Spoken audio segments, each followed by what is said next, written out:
Voltamos para o segundo bloco do programa TV Câmara Recebe.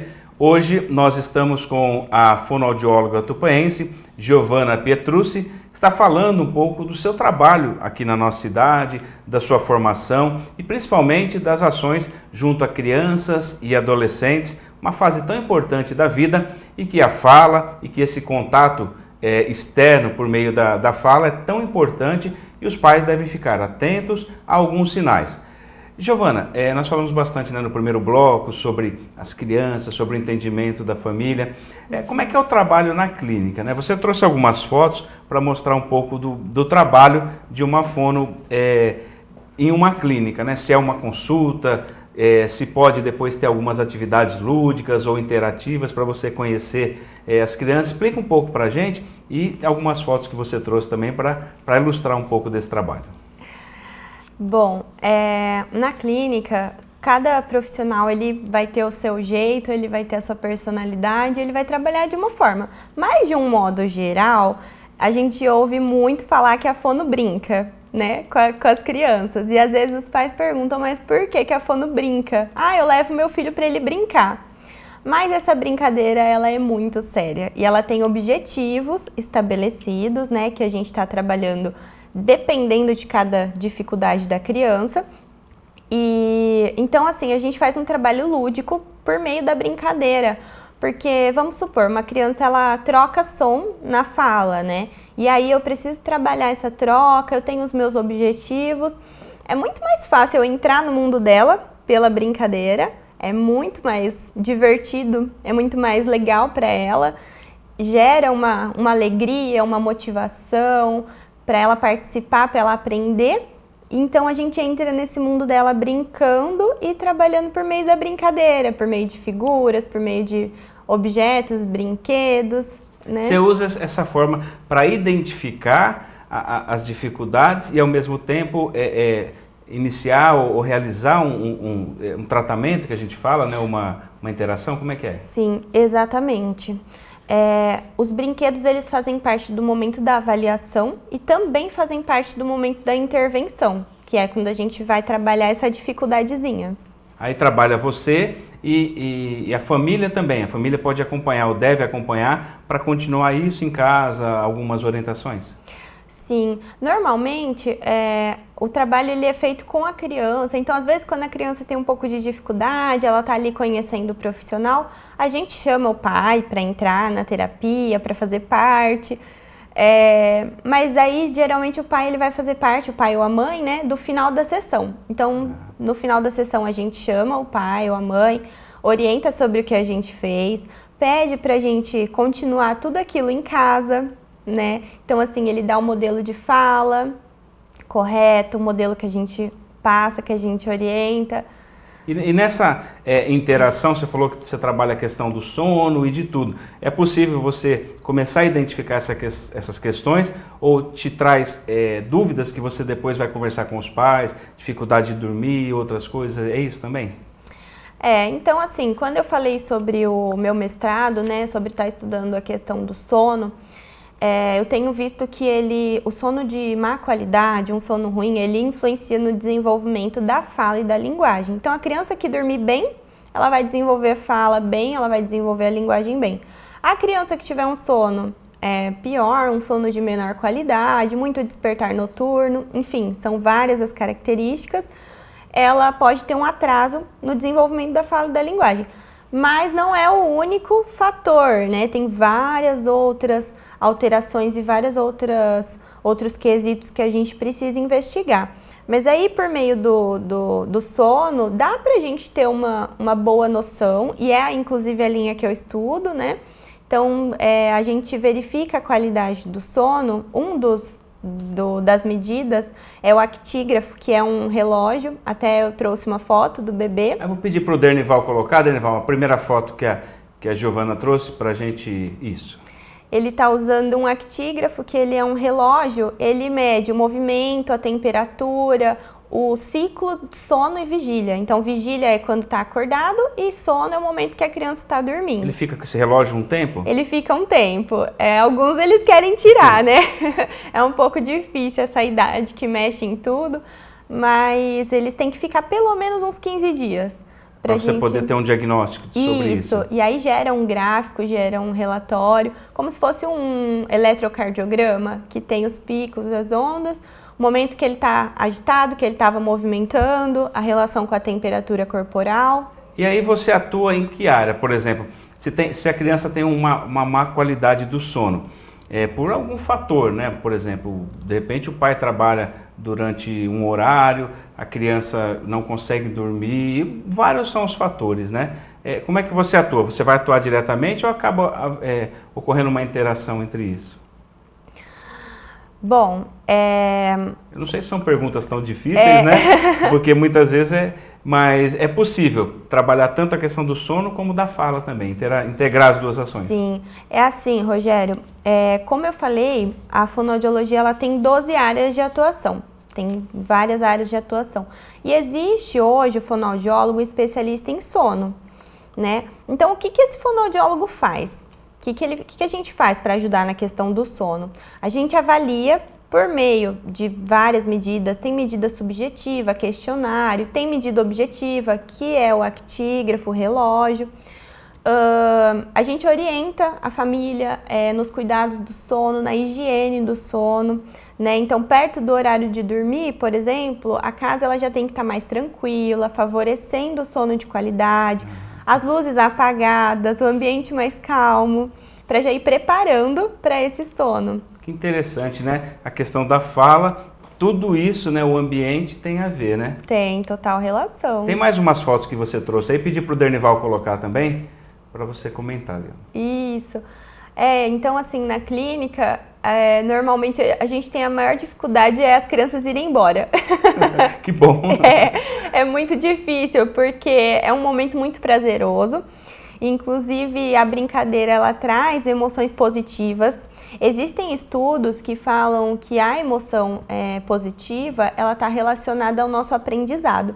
Então, a gente se lembra muito de momentos felizes e o quanto a gente aprendeu com isso. Acho que os momentos mais felizes são os que mais marcam a gente. E a criança também é assim. Então, ela aprende muito com esses momentos de brincadeira, com esses momentos lúdicos que a gente faz. Às vezes a gente até usa o celular, tira uma foto, precisa fazer algum exercício e usa esse retorno visual do espelho ou do celular, né? E eles se divertem, porque eles adoram. E você está trabalhando e ao mesmo tempo tem essa interação com as crianças, né? Isso mesmo. Que bom! Ô Giovana, existe relação entre a fala, a escrita? Quando a criança começa a escrever ou começa a frequentar, né? Hoje a partir dos 4 anos a criança já vai para a escola. Se ela tiver dificuldade na fala, atrapalha a escrita ou isso não tem nada a ver? Nossa, que responsabilidade, né? Hoje em dia, agora 4, 5 anos, a gente já espera que eles escrevam o próprio nome. Isso. Mas tem relação sim, Rogério. Quando a criança ela começa a trocar som na fala, ela está desenvolvendo a fala, então lá por volta de 3 anos, 4 anos, ela fala tasa para casa, ou ela fala balata para barata. Ela tem essas trocas de som. Muito provável que se essa troca ela não for esperada para a idade, né, e aí só um fonoaudiólogo vai poder falar, ela vai passar para a escrita. Então, se ela fala tasa, ela vai escrever tasa. Ela leva essa forma que ela pronuncia para a escrita? Exato, ela leva o som para a escrita. E o professor ali talvez não vai conseguir identificar que o problema não é a escrita, é a fala. É a fala. Mas, graças a Deus, hoje em dia, acho que a nossa profissão tem se tornado bastante conhecida. A gente divulga muito, fala muito. Os professores eles têm identificado, encaminhando para o fonoaudiólogo. E aí a gente consegue desenvolver um trabalho e viabilizar essa alfabetização, né? Então é bem interessante, porque muitas vezes a gente não acaba não percebendo, né? Que tem uma dificuldade que a gente acha até normal do contato com a escrita e muitas vezes poderia ser mais fácil resolvido se a questão da fala fosse também equacionada ali, colocada ali. É isso mesmo. Existe um transtorno que se chama dislexia, né? E é um transtorno específico de leitura, é um transtorno de aprendizagem. E um dos sinais, uma das causas precoces para a gente identificar risco para dislexia, porque o diagnóstico mesmo a gente só vai fechar aos 9 anos, junto com uma equipe, com um médico neurologista. Mas um dos sinais é a troca de letras na escrita, é a troca de sons na leitura, né? Isso é importante saber antes, né? Isso é muito importante, Rogério, muito mesmo. Porque aí a gente consegue intervir precoce, a gente consegue intervir mais cedo e ajudar essa criança a melhorar esse processo de leitura e de escrita. Uma coisa que a gente vê em muitas crianças é a questão a gente chama de língua presa, né? Não sei se existe um nome técnico para isso, mas é o nome mais comum que a gente usa. Isso daí é um problema que as crianças com o tempo resolvem ou é preciso uma intervenção antes? Bom, a língua presa, popularmente falando, ela é uma alteração do freio que fica embaixo da língua, do frênulo. E esse freio, ele pode ser curto, né? E é por isso que está causando essa distorção na fala. Então, em crianças pequenas, é conhecido o teste da linguinha, onde o fonoaudiólogo avalia o frênulo da língua e a mobilidade da língua, se essa língua está fazendo os movimentos adequados. Então, ao sinal de qualquer distorção da fala, é importante que os pais procurem o fonoaudiólogo para avaliar se tem relação com o frênulo da língua. E vocês vão identificar o problema e quase sempre ele é um problema que se resolve com o trabalho ou precisa fazer uma cirurgia ou um procedimento? Precocemente, então assim, se é descoberta essa alteração no frênulo lá no período de amamentação, quando o bebê está sugando leite, né? Em alguns casos precisa ter uma intervenção cirúrgica, mas em outros, né, mais tardiamente, já na clínica, a gente melhora essa produção da fala com exercícios, por exemplo, com fortalecimento de língua.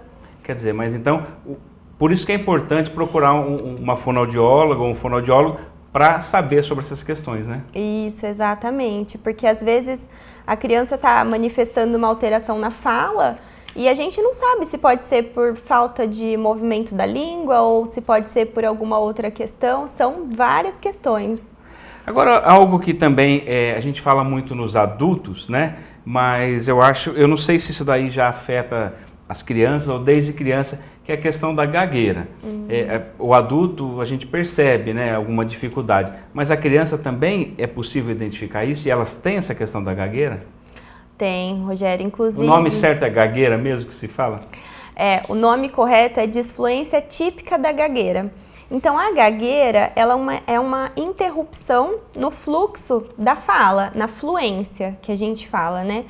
E essa interrupção no fluxo da fala, ela pode ser causada por bloqueio na fala, por prolongamento de som na fala, por repetição de sílaba na fala.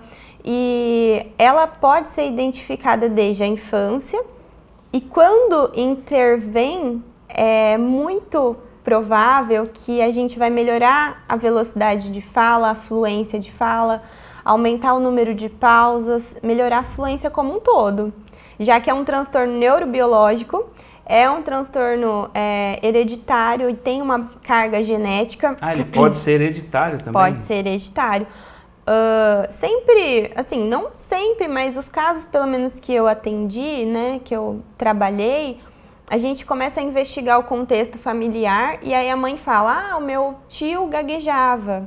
E aí tem uma carga genética, por isso que a criança está manifestando. Se a criança tiver medo de fala, ou muitas vezes por algum trauma, né, que ela tem que ficar em silêncio, a gente não sabe, né, das famílias como é que é essa relação. Isso também pode inibir a criança a falar? Ela tem essa fala, isso daí pode surgir ou é mais mesmo dessa questão que já acompanha a criança? Bom, se ela tem um bloqueio ou ela às vezes não tem a oportunidade de se expressar, eu acho que eu não sei se eu entendi direito, né, a pergunta. Assim, essa gagueira, se a criança tiver geneticamente, hereditariamente, ela já vai manifestar isso ou ela pode sofrer, por exemplo, com 2 anos, um trauma que a deixe com essa gagueira, assim? Assim, a gente está, inclusive, na semana de conscientização da gagueira. Então, amanhã é comemorado o Dia Internacional de Atenção... Dia 22 de outubro. 22 de outubro. Dia Internacional de Atenção à Gagueira. E aí, o que a gente fala nesse Dia Internacional de Atenção à Gagueira? É sobre a forma como o outro se posiciona na comunicação, a fim de ajudar essa pessoa que gagueja, né? Porque tem vários mitos relacionados à gagueira. Então, se a gente interrompe essa fala, corta essa fala, se a gente não dá o tempo da pessoa falar quando ela está gaguejando, isso com certeza vai gerar um bloqueio, vai gerar uma experiência ruim e aí ela vai se reprimir, né? Às vezes você não ter paciência de ouvir, você completar a frase, você falar a ideia que a criança estava ou que o adolescente está tentando te passar. Exatamente. Respeitar essa troca de turno no diálogo, ela é fundamental, especialmente nos casos de gagueira. São muitos detalhes, né? Por isso que é importante o trabalho de um profissional. Ô, Giovana, nós falamos de muitas coisas aqui, mas eu sei que nós falamos de maneira ainda geral, né? Para quem está em casa acompanhando, uma mãe que tem uma criança pequena de 1 ano ou que já tem um filho pré-adolescente, algumas dicas para que ela possa identificar algum princípio de problema e procure um profissional. Apesar de que deve sempre procurar, mas quais algumas dicas importantes assim? Bom, eu vou falar de fases específicas. Então, com uma criança de 0 a 3 anos, se eu pudesse passar uma orientação para os pais, eu diria que os pais precisam ter um momento com a criança, precisam brincar com ela, sentar mesmo no chão e brincar com os brinquedos, criar variações com esse brinquedo, com os animais, com os meios de transporte, para favorecer o vocabulário e a aquisição de fala e linguagem da criança. Um momento da mãe e da criança, do pai e da criança, sem estímulos externos, sem televisão, sem ficar mexendo no celular, né? Estando ali inteiramente para a criança e dando essa atenção para a criança. Já para uma fase, pensando numa fase de alfabetização, para uma criança maior, eu acho muito importante, hoje em dia, até a gente estava conversando antes sobre isso, de proporcionar o gosto pela leitura, fazer a criança se interessar pelos livros, pelas histórias. E como que a gente faz isso? Dando modelo, né? Então, assim, tendo livros em casa, comprando livros para a criança, ou hoje em dia também tem a biblioteca, viabilizando isso para que a criança se interesse pela leitura e pela escrita. O pai lê para o filho, porque hoje muitas vezes você não tem o livro físico, mas você tem num tablet, isso. Você pode ler uma história junto com a criança. Isso, a leitura, mesmo que seja pelo tablet, pelo celular, que o pai faça para a criança pequena, ela ajuda muito. Ela ajuda a gente a construir memória, aprendizado, vocabulário, histórias, né? Então, assim, ela é muito rica. Ela é um momento que os pais devem fazer com a criança, se possível, e que vai ajudá-la muito no aprendizado. E procurar um profissional sempre, né, da fonoaudiologia. Isso. Em qualquer sinal de risco, de atraso, se você percebe, tem sinais que são bem gritantes, né? Às vezes tem um primo na família e aí uma criança fala e aí o outro da mesma idade ele tem dificuldade de se comunicar. Então, assim, o menor sinal de risco, de atraso do desenvolvimento, procura uma ajuda do profissional, ainda que para receber uma orientação. Porque às vezes essa criança ela não precisa da terapia, né? Mas a gente pode estar orientando os pais, estar conversando com eles e estar ajudando essa criança a se desenvolver melhor. Para procurar o seu trabalho aqui em Tupã, a partir de que idade e até que idade? Né? Você falou que o foco do seu trabalho são as crianças e até os adolescentes, né? Isso. O meu foco, eu trabalho bastante com a linguagem, com a área da linguagem. Então, a linguagem, ela envolve a comunicação oral e a comunicação escrita, né? Tendo em vista, dito isto, o público de 0 a 18 anos, desde bebê até 18 anos de idade. E o que você falou é interessante, né? De repente, um pai até para tirar algumas dúvidas, né? A criança tem lá seus 6, 9 meses, de que maneira eu posso atuar corretamente para ajudar na formação do meu filho. É isso mesmo, os pais desde 6 meses, como a gente falou que se inicia a comunicação com o bebê, eles podem estar ajudando o bebê a entender melhor o mundo e também a se expressar. Giovana, a gente falava aqui também, nós estamos indo para a parte final, mas uma pergunta que eu acho importante para todo profissional, né? Você é formada na Unesp, a Unesp, como toda universidade pública, tem aquele tripé, né? Ensino, pesquisa e extensão. Você sonha fazer, você está começando agora, mas você sonha fazer projetos com a sociedade, com as crianças, porque a gente vê o carinho, né, com que você fala das crianças. Então, talvez aquelas que não consigam ir a um consultório, mas que vivem numa comunidade, numa entidade. Você sonha desenvolver esse trabalho também, levar essa sua formação para essas crianças e ajudar da maneira que você pode? Esse é um sonho que, assim, no momento a gente está um pouco com alguns empecilhos para colocar em prática por conta dessa situação de pandemia. Mas eu quero levar esse conhecimento para as crianças, levar a forma como a gente pode aumentar o desenvolvimento dela, melhorar o desenvolvimento dela de fala e de linguagem desde crianças pequenas até adolescentes. São vários os projetos que eu tenho em mente. Eu vejo que você fica até com um brilho nos olhos, emocionada em falar sobre isso, né? Isso, eu tenho muita vontade de fazer alguns projetos aí com as mães, algumas rodas de conversa e fazer trabalhos com essas crianças que têm alguma dificuldade, mas o pai às vezes não tem condição de procurar um atendimento. Tem atendimentos que a criança fica ali numa lista de espera. Então é legal a gente ter algum profissional engajado que possa desenvolver atividades e ajudar, né, essa criança, ainda que os pais não consigam estar levando numa clínica, mas eu tenho muita vontade de fazer esses projetos, né? Vamos ver se a gente consegue colocar em prática assim que toda essa situação melhorar. Que legal. Parabéns, Giovana Petrucci, tupanense, filha de tupanense, pessoas conhecidas da nossa cidade. As pessoas te encontram pelas redes sociais, pelo seu nome, pode entrar em contato e te procurar para fazer um bate-papo, né? Ou falar um pouquinho e tirar as principais dúvidas. Com certeza. Hoje em dia a rede social está aí, é um meio de divulgação do nosso trabalho, do nosso conteúdo. E eu tenho lá a página no Instagram, que eu sempre posto dicas para os pais, eu coloco as atividades que a gente faz com as crianças e o pessoal acha muito legal. Eu sou bem criativa, eu adoro inovar, trabalhar com materiais assim simples, mas que a criança adora. Bexiga, palito de madeira, a gente faz várias atividades assim. Que legal. E aí é só me seguir lá nas redes sociais, tá? Gi Petrucci, e lá tem várias dicas, várias coisas. Tá certo. Giovana, muito obrigado pela sua vinda aqui. A TV Câmara foi criada com essa finalidade, da gente mostrar os valores da nossa cidade, as pessoas que nós temos aqui e o trabalho que a nossa comunidade faz. Então eu fico feliz em você ser uma tupanense que foi buscar sua formação e voltou para sua cidade para colocar em prática isso, né? Dividir com a comunidade, estar próximo da sua família, ter a sua vida aqui, né? Que a gente percebe você tá noiva, pretende casar, pretende criar a sua história aqui na nossa cidade. Então parabéns também por ter essa visão de valorizar o lugar da onde você tem as suas origens. Eu que agradeço a participação aqui hoje, adorei estar aqui com você, contar um pouco para os pais, passar essas informações, são muito ricas.